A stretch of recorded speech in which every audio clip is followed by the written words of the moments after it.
महाराष्ट्र माझा मराठी न्यूज प्रस्तुत करता Sunfriend power solar solution private limited.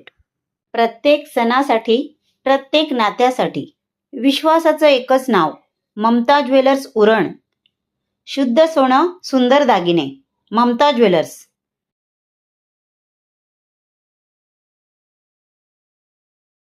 गेले काही दिवस बाळामामा यांच्या अध्यक्षतेखाली त्यांची संघर्ष समिती असेल, सर्व संघर्ष समिती या सगळ्या गोष्टींसाठी तयारी करत होती। मला देखील 2 दिवसा अगोदर संघर्ष समिती येऊन भेटून गेली आणि या संघर्ष समितीचे सगळे सदस्य जे आहेत त्यांची जी मागणी आहे आणि आपल्या सगळ्यांची जी मागणी आहे की लोकनेते दिबा पाटील साहेबांचं नाव जे आहे हे नवी मुंबई आंतरराष्ट्रीय विमानतळाला मिळावं, याच्यासाठी मोठं आंदोलन देखील झालं। आणि त्या आंदोलनानंतर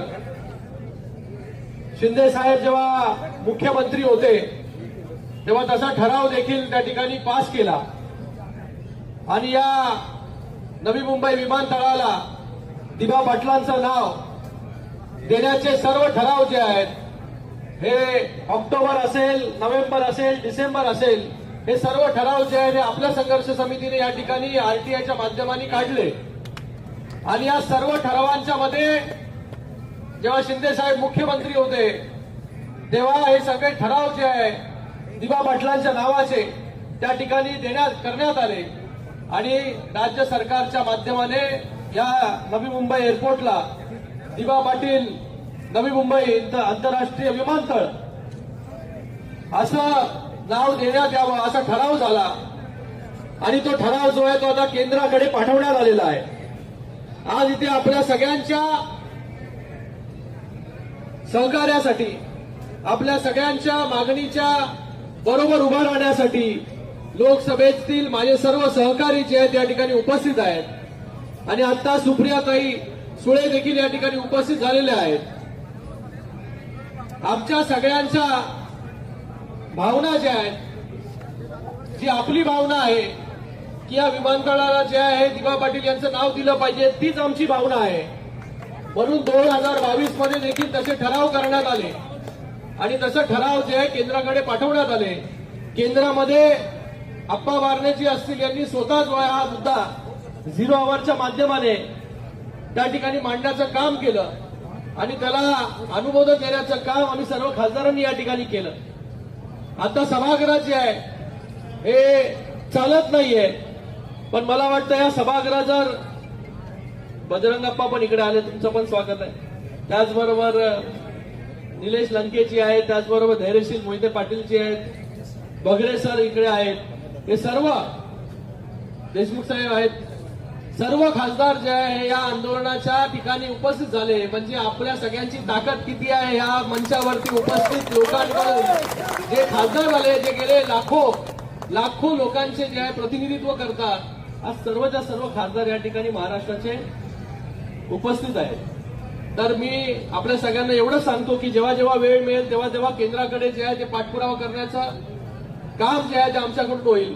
परवा जेव्हा समिती आली, या समितीला जे आहे थेट नागरी उड्डाण मंत्री राम नायडूजी ज्यांच्याकडे खातं येतं त्यांच्याबरोबर भेट देखील घडून आणली। तेव्हा बाळामामा देखील त्या ठिकाणी उपस्थित होते। तेव्हा बाळामामा म्हणाले त्यांनी आता इथं म्हणजे पक्षभेद जो आहे हा विसरून आपल्या मागणीसाठी जे आहे आपण सगळ्यांनी एकत्र यावं। मला वाटतं ह्याच्यासारखं जे आहे ते कुठलं उदाहरण जे आहे ते असू शकत नाही की जिथे सगळे पक्षभेद विसरून जे आहे हे सगळे लोक या ठिकाणी उपस्थित झालेले आहेत, सगळे खासदार या ठिकाणी उपस्थित झालेले। आपल्या सगळ्यांना एवढंच मी सांगतो की येणाऱ्या काळामध्ये नवी मुंबई आंतरराष्ट्रीय विमानतळाला दिबा पाटलांचं नाव मिळावं यासाठी आपल्या बरोबर जे आहे आम्ही सगळे लोक उभे आहोत। दिल्लीमध्ये पाठपुरावा करणं असेल, माननीय मंत्र्यांकडे पाठपुरावा करणं असेल, त्याचबरोबर होम मिनिस्टर साहेबांकडे पाठपुरावा करणं असेल किंवा प्रधानमंत्री साहेबांकडे पाठपुरावा करणं असेल, आम्ही सगळे मिळून जे आहे त्या ठिकाणी पाठपुरावा करू आणि आपल्याला एवढंच आश्वासित करतो की आपला हा लढा जो आहे, या लढ्याला जे आहे हे लवकरात लवकर यश जे आहे हे आपल्या सगळ्यांच्या सहकार्याने आणि इकडे उपस्थित असलेल्या मंडळींच्या सहकार्याने नक्कीच या ठिकाणी लाभेल.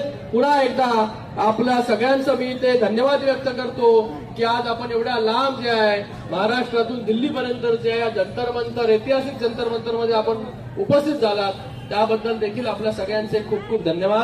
ह्या चॅनलला लाईक करा, सबस्क्राईब करा आणि पाहत रहा महाराष्ट्र माझा मराठी न्यूज.